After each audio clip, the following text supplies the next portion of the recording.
Jadi KRIS itu adalah Quick Response Code Indonesian Standard, merupakan metode pembayaran yang telah dikeluarkan oleh Bank Indonesia yang berbasis digital. Jadi tujuan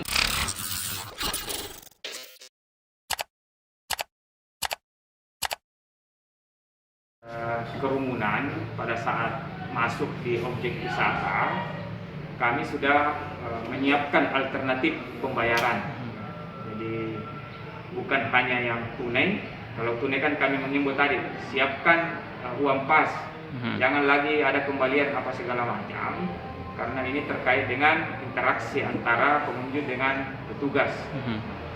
Nah, untuk non tunai ini itu sudah kita kerjasama dengan BPD yang lewat aplikasi KRIS dari BI kalau saya tidak salah kemarin. Ini juga akan menjadi salah satu alat pembayaran yang akan membantu kita semua di dalam mencegah penyebaran virus COVID-19 ini. Teknisnya nanti Pak Sekretaris Dinas yang akan menjelaskan.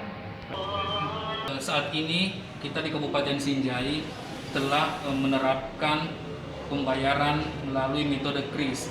Jadi KRIS itu adalah Quick Response Code Indonesian Standard, merupakan metode pembayaran yang telah dikeluarkan oleh Bank Indonesia yang berbasis digital. Jadi tujuan penggunaan KRIS ini adalah agar pembayaran di objek wisata itu dapat berjalan dengan mudah, cepat, dan terjamin keamanannya.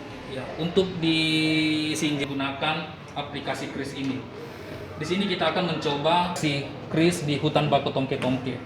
Sebelumnya di handphone Android kita memilih aplikasi pembayaran online, contohnya Gojek. Ya, kita masuk di aplikasi Gojek, kemudian memastikan juga bahwa aplikasi Gojek itu memiliki saldo.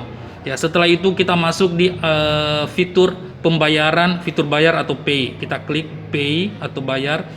Nah, akan terscan barcode khusus untuk tongke-tongke misalnya. Kemudian setelah itu kita masukkan jumlah nominal karcis yang akan kita bayar. Kalau dewasa 5.000, kalau anak-anak 3.000. Contoh, kita akan membayar satu tiket karcis anak-anak sebesar 3.000. Kita ketik 3.000, kemudian kita konfirmasi.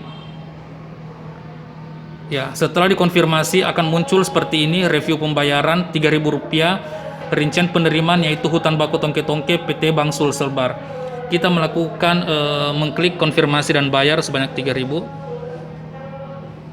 Ya, setelah itu kita masukkan PIN dari aplikasi kita. Ya, setelah dimasukkan PIN, maka pembayaran terkirim dan dianggap berhasil, sehingga ini merupakan suatu bukti bahwa kita setelah membayar biaya masuk di objek wisata hutan bako tongke-tongke.